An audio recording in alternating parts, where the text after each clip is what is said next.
இன்றைக்கி நம்ம பைத்தானில் உள்ள இன்புட் அவுட்புட் ஃபங்க்ஷன்ஸை பற்றி பார்க்க போகிறோம். Hello friends, welcome to my channel programming in baby steps. இதுவரைக்கும் நம்ம பார்த்த ப்ரோக்ராம்ஸ் எல்லாமே யூசர் இன்ட்ராக்ஷனே கிடையாது. அப்படின்னா டேட்டாவை ப்ரோக்ராம்லேயே கொடுத்துடுவோம். யூசர்கிட்ட இருந்து டேட்டா வாங்கலை. ஆனால் மோஸ்ட் ஆஃப் த ப்ரோக்ராம்ஸ் அப்படி இருக்காது.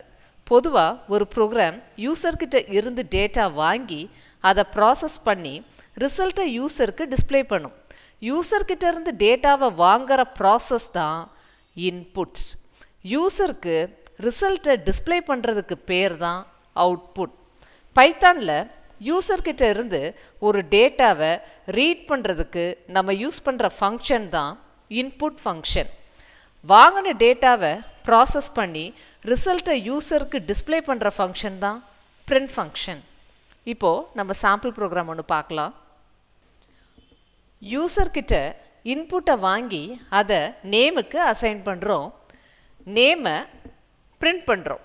இப்போ அந்த ப்ரோக்ராமை எக்ஸிக்யூட் பண்ணி பார்க்கலாம். இப்போ ப்ரோக்ராம் யூசர் இன்புட்டுக்காக வெயிட் பண்ணுது. இப்போது இன்புட் கொடுக்கலாம். குமார்னு இன்புட் கொடுக்குறோம். நமக்கு ஹலோ மிஸ்டர் குமார் அப்படின்னு அவுட்புட் வந்திருக்கு. அடுத்த ப்ரோக்ராம் பார்க்கலாமா? அடுத்த ப்ரோக்ராம் யூசர்கிட்ட இருந்து என்டர் யுவர் நேம்னு ப்ராம்ப்ட் பண்ணி இன்புட் வாங்குகிறோம். எந்த டேட்டாவை யூசர்கிட்ட இருந்து வாங்குகிறோங்கிறத தெளிவுபடுத்துறதுக்காக இந்த ப்ராம்ப்ட் நமக்கு ஹெல்ப்ஃபுல்லாக இருக்கும். அடுத்து பிரிண்ட் பண்ணுறோம். இப்போ இந்த ப்ரோக்ராமை எக்ஸிக்யூட் பண்ணி பார்க்கலாம். என்டர் யுவர் நேம் அப்படின்னு நமக்கு ப்ராம்ப்ட் பண்ணுது. குமார் அப்படின்னு இன்புட் கொடுக்குறோம். இப்போ நமக்கு வந்திருக்கிற அவுட்புட்டை பாருங்கள். ஹலோ மிஸ்டர் குமார் அப்படின்னு வந்திருக்கு. அடுத்த ஒரு ப்ரோக்ராம், சாம்பிள் ப்ரோக்ராம் பார்க்கலாம். என்டர் யுவர் ஏஜ் ப்ராம்ப்ட் பண்ணி இன்புட்டை வாங்கி ஏஜுக்கு அசைன் பண்ணுறோம். இப்போ 45 அப்படின்னு நம்ம இன்புட் கொடுக்குறோம். இப்போது ஏஜ் கூட ஒரு நம்பரை ஆட் பண்ணால் நமக்கு எரர் வரும். ஏன்னா ஏஜ் ஒரு ஸ்ட்ரிங் டேட்டா டைப். பைத்தானில் யூசர்கிட்ட இருந்து வாங்குகிற இன்புட் ஸ்ட்ரிங்காக தான் இருக்கும். இப்போது ஏஜோட டேட்டா டைப்பை நம்ம செக் பண்ணியிருக்கோம். நமக்கு ஸ்ட்ரிங் அப்படின்னு வந்திருக்கு. ஒரு இன்டிஜர் நம்பரையோ அல்லது ஒரு ஃப்ளோட்டிங் பாயிண்ட் நம்பரையோ யூசர்கிட்ட இருந்து இன்புட்டாக வாங்கணும்னா அதை நம்ம டைப் கன்வர்ஷன் பண்ணணும். டைப் கன்வர்ஷன் ஃபங்க்ஷன் என்னெல்லாம் அப்படின்னா இன்டிஜர் ஃபங்க்ஷன், ஃப்ளோட் ஃபங்க்ஷன். இப்போது ஒரு ஸ்ட்ரிங்கை எப்படி இன்டிஜராக மாற்றுறதுன்னு பார்ப்போம். 45 இன்டிஜராக மாற்றி ஏஜுக்கு அசைன் பண்ணுறோம். இப்போது ஏஜோட டேட்டா டைப்பை செக் பண்ணுறோம். இன்ட்டுன்னு வந்திருக்கு, இன்டிஜர்னு வந்திருக்கு. இப்போது முதல்ல நம்ம ஏஜ் கூட 10 ஆட் பண்ணும்போது நமக்கு எரர் வந்துச்சு. இங்கே நம்ம இன்டிஜராக மாற்றினதுக்கு அப்புறமா ஏஜ் கூட நம்ம 10 ஆட் பண்ணோம் அப்படின்னா நமக்கு 55 அப்படின்னு டிஸ்பிளே ஆயிருக்கு. இன்புட் வாங்கி நம்ம டைப் கன்வர்ஷன் பண்ணுறதுக்கு பதிலாக இன்புட் வாங்கும் போதே அதை டைப் கன்வர்ஷன் பண்ணி வேரியபிளுக்கு அசைன் பண்ணிடலாம். இப்போ இங்கே என்டர் யுவர் ஏஜை ப்ராம்ப்ட் பண்ணி இன்புட்டை வாங்கி இன்டிஜராக மாற்றி ஏஜுக்கு அசைன் பண்ணுறோம். இப்போது 45 அப்படிங்கிறத நான் இங்கே இன்புட்டாக கொடுக்குறேன்.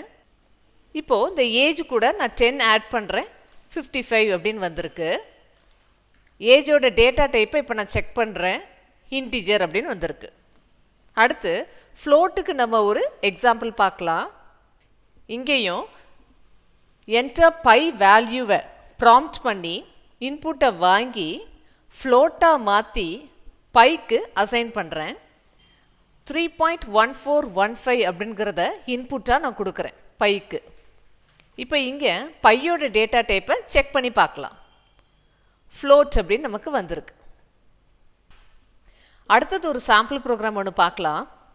என்டர் num1 ப்ராம்ப்ட் பண்ணி இன்புட்டை வாங்கி இன்டிஜராக மாற்றி num1க்கு அசைன் பண்ணியிருக்கிறோம். இப்போ 64 num1க்கு நான் இன்புட்டாக கொடுத்துருக்குறேன். அதே மாதிரி தான் num2க்கும் பண்ணுறேன். num2க்கு 34 அப்படின்னு இன்புட் கொடுக்குறேன். அடுத்து சம் num1 + num2 அப்படின்னு கொடுக்குறேன். இப்போ அடுத்து பிரிண்ட் ஃபங்க்ஷன் பற்றி பார்க்கலாம். பிரிண்ட் சம் அப்படின்னு கொடுத்துருக்கோம். சம் 98 அப்படின்னு நமக்கு வந்திருக்கு. அடுத்து நமக்கு டிஸ்பிளே இன்னும் நல்லா இருக்கணும் அப்படின்னு நம்ம நினச்சோம் அப்படின்னா இந்த மாதிரி கொடுக்கலாம். sum of num1 and num2 அப்படின்னு கொடுக்கலாம். அதோட டிஸ்பிளே எப்படி வந்திருக்கு? sum of 64 and 34 அப்படின்னு வந்திருக்கு. அடுத்தது f string வச்சு கொடுத்துருக்குறோம். இதில் நம்மளோட டிஸ்பிளே எப்படி இருக்குன்னு பார்க்கலாம். sum of 64 and 34 is equal to 98. அவ்வளோதான் கைஸ். இன்றைக்கி நம்ம இன்புட் அவுட்புட் ஃபங்க்ஷன்ஸை பற்றி பார்த்துருக்கோம். இதில் ஏதாவது உங்களுக்கு டவுட்ஸ் இருந்தால் கமெண்ட் செஷனில் கேளுங்க. இந்த வீடியோ பிடிச்சிருந்ததுன்னா லைக் பண்ணுங்கள், நம்ம சேனலுக்கு சப்ஸ்கிரைப் பண்ணுங்கள். Programming and baby steps videos பாருங்கள், ஈஸியாக ப்ரோக்ராமிங் கற்றுக்கோங்க. See you all in the next video. Bye.